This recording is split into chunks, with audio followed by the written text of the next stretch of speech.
अब हम आभास और परम को फिट करेंगे कहां पे उनका एग्जाम्पल आया था। जब पहला सर ये बहुत बेसिक सी बात है, आप अगर इंडिया में पिछले साल 182 डेज से ज्यादा रहे हो, इस साल ना तो इंडिया के बाहर गए हो ना इंडिया के बाहर से इंडिया में आए हो, तो तुम्हारा रेसिडेंशियल स्टेटस क्या है? पीआरआई।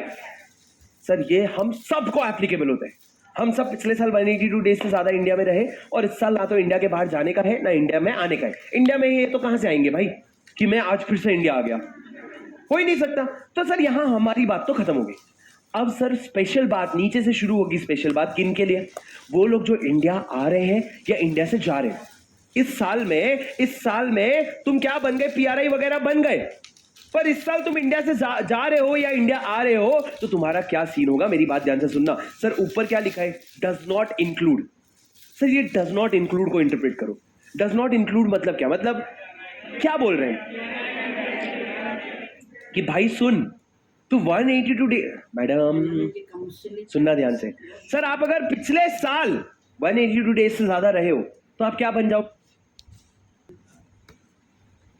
पीआरओआई। क्या बन जाओगे? पीआरआई बनोगे।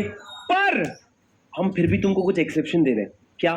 पहला एक्सेप्शन, अगर तुम इस साल इंडिया के बाहर चले गए, 3 स्पेशल रीजन के। 3 रीजन पहले याद कर लो सर। पहला एम्प्लॉयमेंट, दूसरा बिजनेस और वोकेशन, और तीसरा for an uncertain period. For an uncertain period. Sir अगर तीनों में से किसी भी चीज के लिए इंडिया के बाहर चले गए, पिछले साल भले तुम पूरे साल इंडिया में थे, पर जब पहली बार इंडिया के बाहर चले गए काम के लिए ना, उस दिन से तुम क्या बन गए? पीआरओआई। क्या बन गए राजा? पीआरओआई। सर इसमें मैंने किसका एग्जाम्पल दिया था? मैंने आभास का एग्जाम्पल दिया था कि आभास भैया इंडिया के बाहर क्यों चला गया? मौसी का ध्यान रखने, या फिर उसको जेपी मॉर्गन में जॉब लग गई, या फिर उसने सोचा मैं खुद का स्टार्टअप करूंगा। तू कर। जिस दिन तू गया ना उस दिन तू पराया हो गया।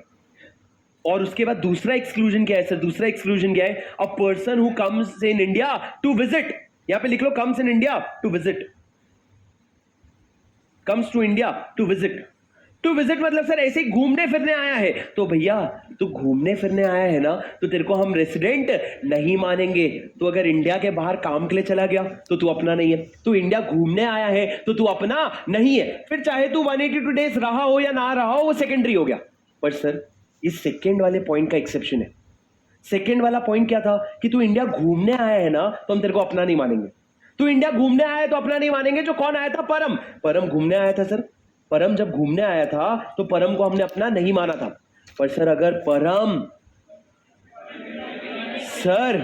परम पिछले साल इंडिया में नहीं रहा था, 182 डेज का स्टे नहीं था, इस साल पहली बार आया, जीवन में पहली बार आया है, पर 3 स्पेशल काम के लिए आया है, तो जब वो इंडिया आएगा ना, उसको पीआरआई मान लिया जाएगा। उसको पीआरआई मान लिया जाएगा। सर आपके मन में एक सवाल आ रहा होगा कि सर परम अगर इंडिया में आया है मान लो 1 जुलाई 2024 को, और पिछले साल वो 182 डेज नहीं, पिछले साल तो 0 डेज रहा था ना, पहली बार इंडिया आया है। क्या के लिए? एम्प्लॉयमेंट के लिए। तो अभी आपने क्या समझा कि उसको मैं क्या मान लूंगा? पीआरआई। मतलब सर 1 अप्रैल 2024 से लेके 30 जून तक वो पीआरओआई रहेगा, और उसके बाद वो क्या बन जाएगा? पीआरआई। ठीक है सर, ठीक है। पर एक सेकेंड सर, आपने क्या बोला? पिछले साल का 182 डेज नहीं देखेंगे। पर सर कैसी बात कर रहे हो? 182 डेज तो मैंडेटरी है ना। आप अगर देखोगे तो ये पूरा एक्सेप्शन शुरू कहां से होता है? शुरू पहली लाइन से होता है कि 182 डेज। तो सर बहुत सारे लोगों का ये भी आर्ग्यूमेंट होता है कि तू भले इंडिया काम के लिए आया है, लेकिन मैं फिर भी क्या देखूंगा? पिछले साल का 182 डेज। अगर वैसा इंटरप्रिटेशन लोगे तो क्या होगा? वैसा इंटरप्रिटेशन लोगे तो ये 1 जुलाई को पीआरआई नहीं बनेगा, ये इस पूरे साल क्या रहेगा? पीआरओआई। पर अगले साल प्रीवियस ईयर फाइनेंशियल ईयर 25-26 में वो बन जाएगा पीआरआई, क्योंकि पिछले साल स्टे 182 डेज से ज्यादा हो गया। सर नहीं समझे क्या? सर देखो क्या बोला मैंने कहा 2 थॉट प्रोसेस है।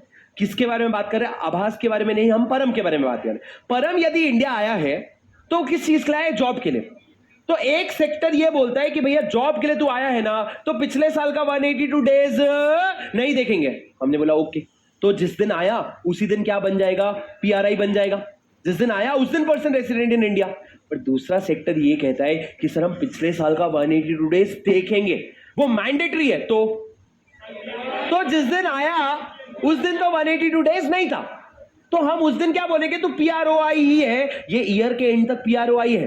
पर अगले साल जैसे ही तो 1 अप्रैल 2025 को आ जाए तो तू क्या बन जाएगा, PRI, क्योंकि तेरा प्रीवियस ईयर में 182 डेज से ज्यादा स्टे हो गया। पर अगर मान लो प्रीवियस ईयर में 182 डेज से ज्यादा स्टे नहीं होता ना, तो तू इस साल भी क्या रहता, PROI। सर ये दूसरे लोगों का इंटरप्रिटेशन था। अब मेरी बात समझना, for a span of 8 years ICI itself was confused कि क्या लूं क्या नहीं लूं, ये तुमको वक्त बताएगा जब तुम क्वेश्चन बैंक करोगे। मैंने पास पेपर के क्वेश्चंस और उनके आंसर्स डाल रखे हैं। ICI was confused कि भैया फेमा में प्रॉब्लम है, फेमा में प्रॉब्लम है, PRI के डेफिनेशन में रेसिडेंशियल स्टेटस को लेकर के बहुत कंफ्यूजन है बच्चों को। ICI कहता था 182 डेज देखेंगे, मतलब कौन सा सेकंड अप्रोच। और बहुत जगह बहुत सारे प्रोफेशनल्स कहते थे भैया पिछले साल का 182 डेज नहीं देखेंगे। तो सर ये लड़ाई था, ये झगड़ा था। ICI का मजा सुनो, ICI ने एक साल आंसर दे दिया कि 182 डेज देखेंगे, एक साल आंसर दे दिया 182 डेज नहीं देखेंगे। भैया ये सब में बच्चे कंफ्यूज। अब मेरी बात ध्यान से सुनना, ये बात है 2022 की, जब मैंने तुमको बोला था मैंने सेबी की बुक लिखी, इसकी बुक लिखी थी, तब मेरी मैनेजर वहां पे ICI में जो लॉ के डिपार्टमेंट है उनसे बात होती थी। तो हमने बात की थी कि बहुत ज्यादा कंफ्यूजन है, तो उन्होंने उस समय एक पैनल बनाया 15 प्रोफेशनल एक्सपर्ट्स का, जो क्या करते हैं, जो फेमा में प्रैक्टिस करते हैं। और उनको बोला, किसने बनाया, ICI ने 2022 में फेमा के एक्सपर्ट्स का प्रोफेशनल कमिटी बनाया। और उसके साथ साथ उन्होंने 7 अलग अलग लोगों को जो फेमा पढ़ते हैं पढ़ाते हैं उनको ईमेल भेजा कि तुम अपना ओपिनियन दो कि तुम्हारे हिसाब से क्या होना चाहिए। वो मेरे पास भी ईमेल आया था कि तुम अपना ओपिनियन दो कि फेमा में नंबर ऑफ डेज क्या होने चाहिए, क्या देखना चाहिए नहीं देखना चाहिए। सर 15 लोग कमिटी के और 7 लोग जिनको ईमेल आया, टोटल 22 लोग। सर टोटल 22 लोग में से 19 लोगों ने ये बोला कि फेमा में जब कोई इंडिया के बाहर से इंडिया आ रहा है तो नंबर ऑफ डेज नहीं देखेंगे। कि जैसे अगर परम पहली बार इंडिया आया है तो हम 182 डेज का ज्यादा स्टे नहीं देखेंगे, हम सिर्फ ये देखेंगे एम्प्लॉयमेंट, बिजनेस या वोकेशन। तो जिस दिन आया उस दिन क्या बन जाएगा, PRI बन जाएगा। सर आप मेरी बात समझ रहे हो क्या। सर उसके बाद इंस्टीट्यूट ने अपना मटेरियल सुधारा और इंस्टीट्यूट ने मटेरियल में ये क्लैरिफिकेशन दिया कि भैया ये जो मैंने irrespective of number of days लिखा ना, this took a lot of time for institute to get the clarity कि भैया ये जो है ना, this is irrespective of number of days. तो जब पहली बार परम इंडिया में जॉब के लिए आएगा, जिस दिन वो इंडिया आया जॉब के लिए उसी दिन से क्या मान लिया जाएगा, PRI। अरे सुन रहे हो क्या तुम, अरे are you getting my point, हाँ कि नहीं सर, पक्का पक्का। सर एक बार डेफिनेशन पूरा पूरा देखो ध्यान से, और कोई डाउट है तो पूछो। हमने अभी तक डेफिनेशन सिर्फ समझा है, अब मैं आपको एक एक केस लिखवाने वाला हूं। अभी तक हमने सिर्फ डेफिनेशन समझा है, मैं आपको एक एक केस लिखवाने वाला हूं। पहले आप एक बार डेफिनेशन पे होल्ड लो, होल्ड लो।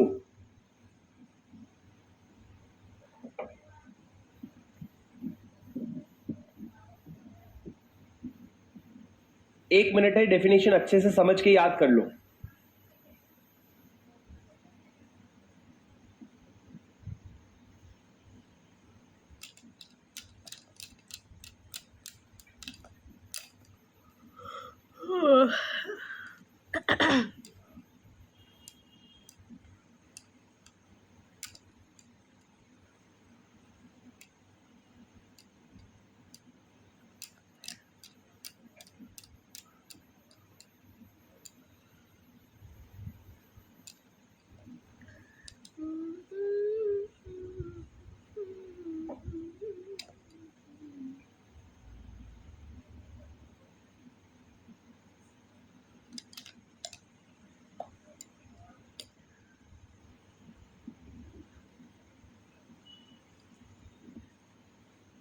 सर लिखा,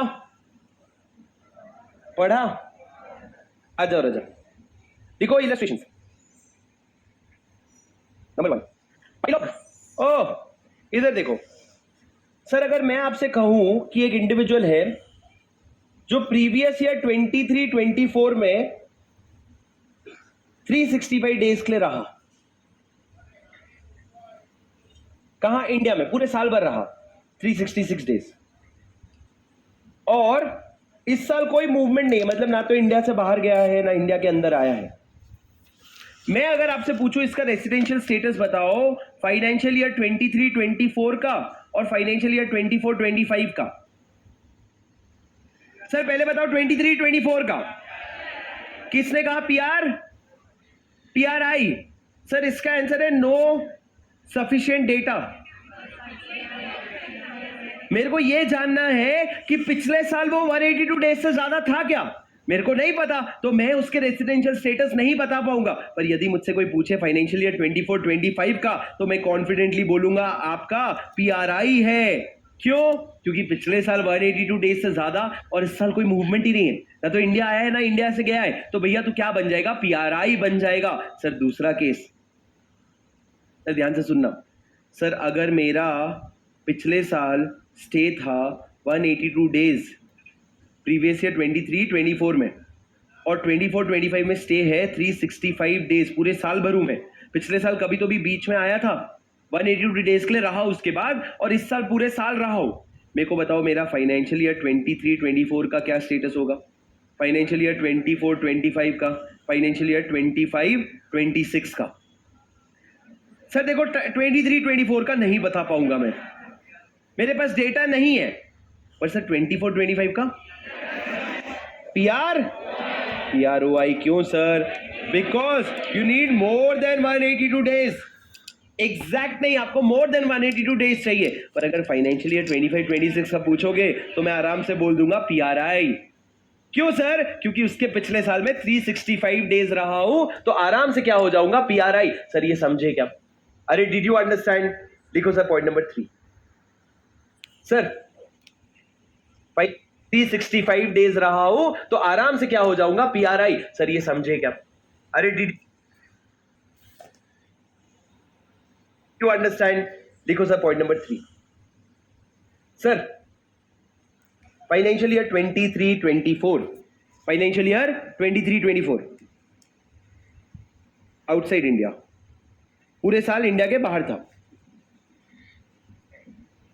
नहीं, 365 डेज इंडिया में था, 365 डेज इंडिया में था। अब सर 1 जुलाई को 2024 को मैं चला गया आउटसाइड इंडिया, और आउटसाइड इंडिया गया क्यों? एम्प्लॉयमेंट के लिए। किसके लिए? एम्प्लॉयमेंट के लिए। मेरे को बताओ मेरा रेसिडेंशियल स्टेटस क्या होगा? सर पहले बताओ फाइनेंशियल ईयर 23-24 का क्या होगा? मेरे पास कोई डेटा नहीं है। बताओ फाइनेंशियल ईयर 24-25 का क्या होगा? सर आप इसको 2 पार्ट में डिवाइड करोगे। आपका 1 अप्रैल 2024 से 30 जून 24 तक आप क्या रहोगे? PRI। और 1 जुलाई से आप क्या बन जाओगे? 1 जुलाई 24 से 31 मार्च 25 तक आप बन जाओगे PROI। क्यों सर? क्योंकि आप वो एक्सेप्शन में आते हो जहां आपका पहले 182 डेज से ज्यादा स्टे है, पर फिर भी आप इंडिया छोड़ के क्यों गए? एम्प्लॉयमेंट के लिए। तो आप कौन से कैटेगरी में आ जाओगे? सर PROI कैटेगरी में। सर पॉइंट नंबर 4 चलेंगे सर, अपने 8-10 इलस्ट्रेशन धीरे धीरे हम लेवल बढ़ाएंगे, पर सुनते जाओ। Point number 4। Sir point number 4 में 23-24 में मैं स्टे किया था 365 डेज के लिए। इस साल में 1 जुलाई 24 को इंडिया छोड़ के गया। किस चीज के लिए पता है? एजुकेशन के लिए, इंडिया के बाहर पढ़ाई करने के लिए। और मेरे को पता है पढ़ाई करके मैं 3 साल पढ़ाई करूंगा। कितने साल पढ़ाई करूंगा? 3 साल तक पढ़ाई करूंगा।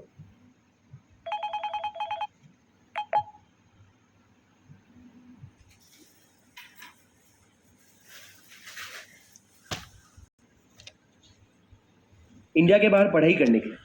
और मेरे को पता है पढ़ाई करके मैं 3 साल पढ़ाई करूंगा। कितने साल पढ़ाई करूंगा? 3 साल तक पढ़ाई करूंगा। मेरे को बताओ मेरा फाइनेंशियल ईयर 23-24 का तो रेसिडेंशियल स्टेटस नहीं पता। मेरे को बताओ 24-25 का क्या होगा? पूरे साल PRI होगा कि स्प्लिट करूंगा? मतलब सर देखो 1 अप्रैल 2024 से 30 जून 24 तक में क्या हो गया? PRI। पर लेकिन 1 जुलाई 2024 से लेके 31 मार्च 25 तक मैं क्या हो जाऊंगा? सर इंडिया के बाहर गया है। सर यहां पे आप बन जाओगे PROI। लिखो लिखो लिखो लिखो लिखो लिखो लिखो लिखो लिखो लिखो लिखो लिखो। कोई बात नहीं, कोई बात नहीं, मेरे को फंसाना ही तो था, गड्ढे में गिरे, अब मैं निकाल लूंगा। मेरी बात सुनो सर, आपने तो 3 पॉइंट बोला था। 3 पॉइंट क्या क्या थे? एम्प्लॉयमेंट, बिजनेस और वोकेशन, और for an uncertain period. Sir यहाँ पे तो एम्प्लॉयमेंट भी नहीं है, बिजनेस वोकेशन भी नहीं है, मजे की बात अनसर्टेन भी नहीं है क्योंकि 3 साल है तेरी पढ़ाई, तेरे को पता है। फिर सर सुनो, आरबीआई ना पागल नहीं है। मेरे को एक बात बताओ, जो इंडिया के बाहर जाके एजुकेशन करके आया है वो इंडिया में जॉब मिलेगी उसको? इंडिया में जो उसने जो खर्चा किया है इंडिया के बाहर, उसको इंडिया में उतना पैकेज मिल पाएगा? आप याद करो, आपके घर का कोई भी अगर इंसान बाहर पढ़ने गया है, कोई ऐसा है जो बाहर पढ़ के इंडिया में आके काम कर रहा हो? अनलेस ऐसा हो कि सिंगल सन है, उसको अपने मम्मी पापा का ध्यान रखना है, वो सब सिचुएशन हो तो छोड़ दो। पर कोई भी इंडिया के बाहर पढ़ने जाता है ना राजा, वो वहां की पढ़ाई इतनी महंगी होती है कि पढ़ाई स्पॉन्सर करने के लिए उसको काम करना पड़ता है, पार्ट टाइम काम शुरू करता है, और जॉब जैसे ही पढ़ाई खत्म हो जाए जॉब वहीं पे करना शुरू हो जाता है। तो सर यहाँ पे आरबीआई ने एक क्लैरिफिकेशन दिया था। आरबीआई ने एक क्लैरिफिकेशन दिया था, क्या लिखो? If a student leaves India for higher studies, if a student leaves India for higher studies, they shall be treated as PROI.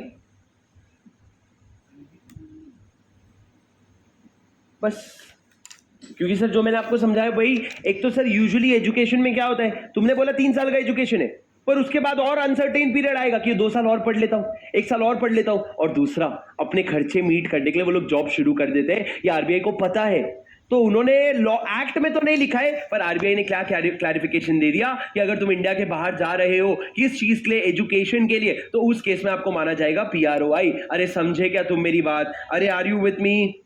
बोलो यस और नो सर। चलो सर लिखो पॉइंट, नेक्स्ट पॉइंट लिखो,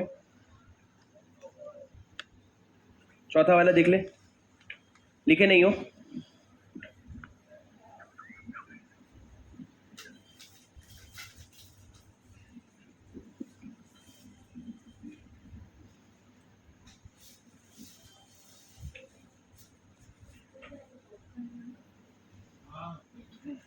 sir FEMA is not for week hearted people.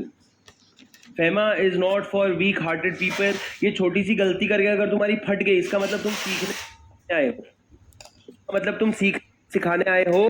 Please please please please please please, बहुत basic है। हिमांशु कहता है second point समझाओ। क्या समझाओ मेरे भाई इसमें? अगर मैं देखो सेकंड पॉइंट समझाने पे लगाएगा तो मैं कहां तेरे को 10वें पॉइंट तक लेके जाऊंगा भाई? 18 बार समझ चुके हैं हम ये चीज।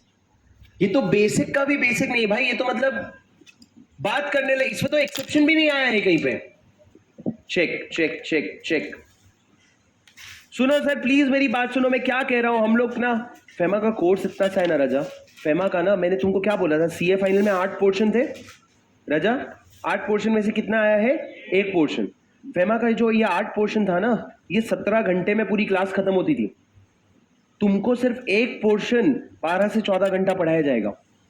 मतलब तुम समझो, number of revisions is going to be very high, but for that you have to be very considerate कि धीरे धीरे समझूंगा। पहले अटेम्प्ट नहीं, दूसरे में नहीं, तीसरे में, मतलब क्लास के अटेम्प्ट में भी। ऐसा नहीं कि मई नवंबर नहीं, सॉरी ऐसा नहीं, जनवरी में सितंबर, जनवरी में सब। यार ये तो आदत पढ़ने में भी टाइम लगेगा। सुनो सर मेरी बात सुनो, हमने तो इसके बारे में बात ही नहीं करी। मोए हाँ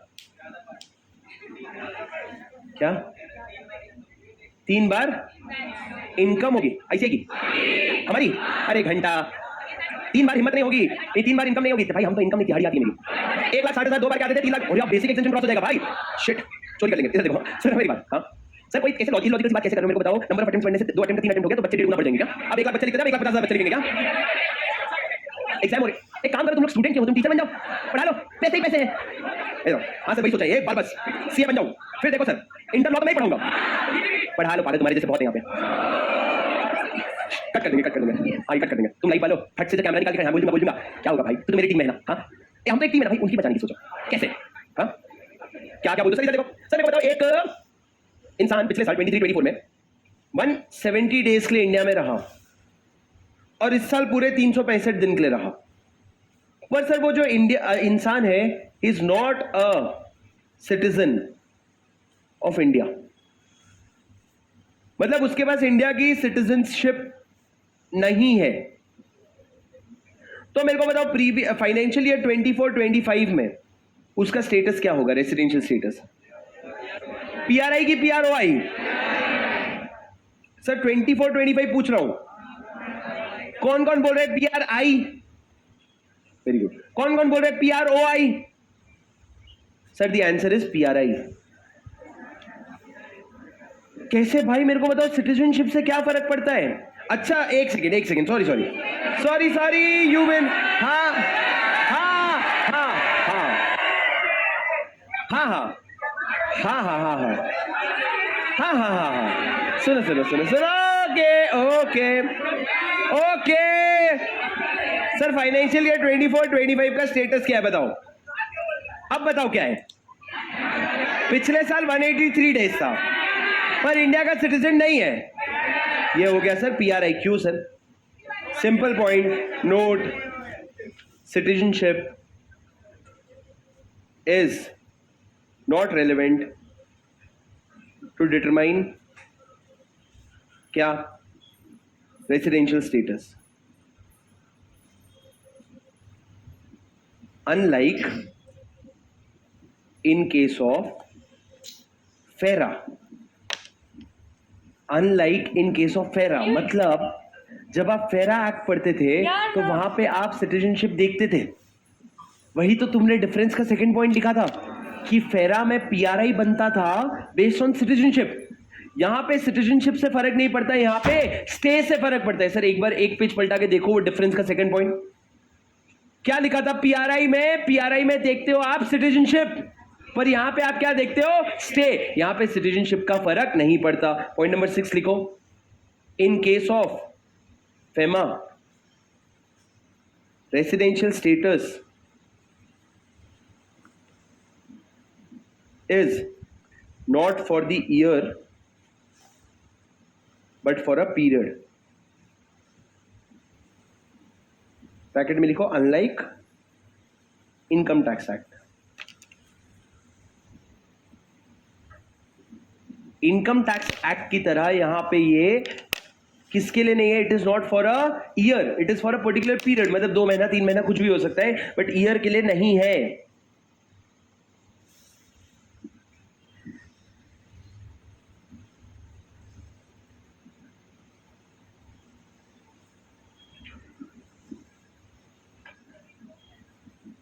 ये सब पॉइंटर्स में आ रहे, नोट नहीं। पॉइंट नंबर 6 है ये आपका। पॉइंट नंबर 5 क्या था? पॉइंट नंबर 5 था सिटीजनशिप रिलेवेंट नहीं है। पॉइंट नंबर 6 है ईयर के लिए नहीं होता है। मैं आपको अलग अलग इलस्ट्रेशन से अलग अलग पॉइंट्स लिखवा रहा हूं। पहला 3 इलस्ट्रेशन मतलब बहुत सारी छोटी छोटी चीजें समझाने के लिए आपको इलस्ट्रेशन लिखवा रहा हूं। 5th इलस्ट्रेशन ये बताता है कि सिटीजनशिप रिलेवेंट नहीं है।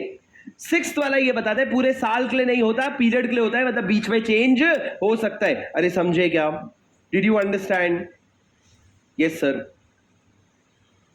सर आगे लिखो, आगे लिखो। हो गया आप? अरे समझे क्या? Did you understand? Yes sir.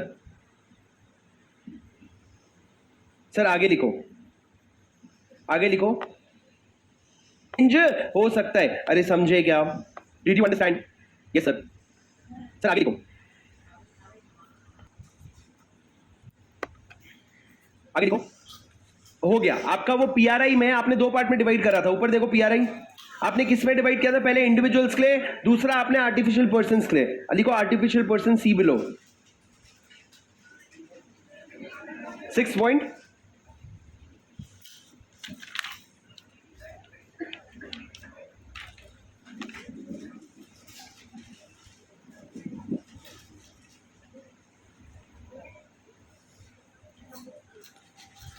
अच्छी शाम में मोमोज वठी तुझे पनीर वाला ऐं जेके मां वठी आई हुयमि। इहो मूंखे न खपे, खणी वञ। सॉरी मैं बीच में आ गया, तुम्हारे और तुम्हारे नोट्स के बीच में।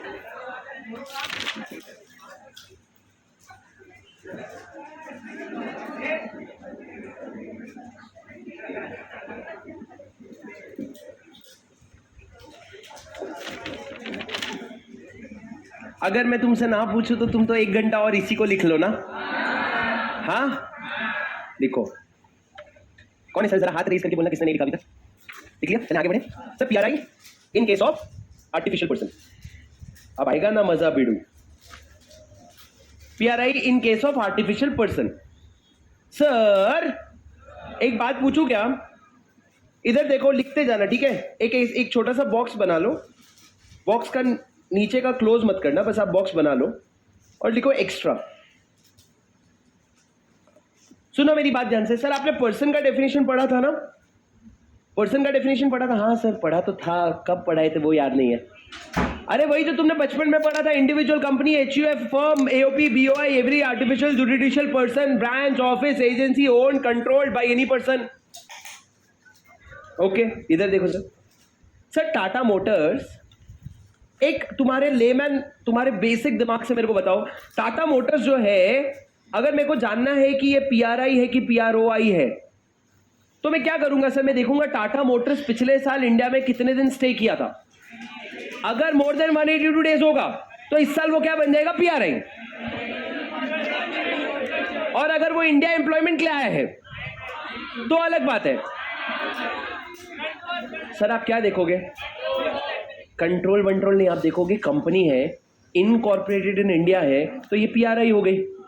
कंपनी इनकॉर्पोरेटेड इन इंडिया है तो PRI हो गई। और यदि मैं बात करूं टेस्ला मोटर्स की, टेस्ला मोटर्स LLC कहां की है सर? US की कंपनी है। ये क्या बनेगी सर? ये बनेगी PROI, because it is incorporated outside India. तो वो क्या बन गया सर? PROI। ये सब तो ठीक है सर। सर पर मैं आपसे बोलूं, एक ब्रांच है, किसका? पुणे में। किसका? टाटा मोटर्स का। टाटा मोटर्स का एक ब्रांच है, कहां पे? पुणे में। सर हेलो सर, क्या ब्रांच जो पुणे में है, क्या ये ब्रांच एक अलग से पर्सन है? क्या एक अलग से पर्सन है? क्यों सर? सर टाटा मोटर्स क्या एक खुद से एक पर्सन है? हाँ sir, person means individual, HUF, firm और कंपनी। तो टाटा मोटर्स एक कंपनी है, और कंपनी का जो ब्रांच है, हमने लास्ट में लिखा था एनी ब्रांच, ऑफिस और एजेंसी ओन्ड और controlled by any of the above person. तो कंपनी अगर इसको कंट्रोल कर रहा है तो ये भी क्या बन जाएगा? ये भी एक पर्सन बन जाएगा। रेसिडेंशियल स्टेटस अभी नहीं पता, मैं बताऊंगा। सर सिमिलरली एक ब्रांच है, किसका? एक ब्रांच है US में। ब्रांच US में किसका है? टाटा मोटर्स का। सर क्या ये भी एक पर्सन है? हाँ सर बहुत सिंपल है, ये भी एक पर्सन है, कंपनी के द्वारा कंट्रोल किया गया, ये भी एक पर्सन है। इसका मतलब सर इतने सारे पर्सन है, मतलब इन सबका हमको रेसिडेंशियल स्टेटस भी देखना पड़ेगा। और इसीलिए हमारा पिक्चर में क्या आता है? Residential status of artificial person. ये मैंने एक्स्ट्रा में इसलिए लिखवाया क्योंकि ये हमारे रेसिडेंशियल स्टेटस से रेलेवेंट नहीं है। बस आप ये समझो हर एक का रेसिडेंशियल स्टेटस आएगा। पर sir residential status artificial person का निकलता कैसे है? लिखो। पहला, any person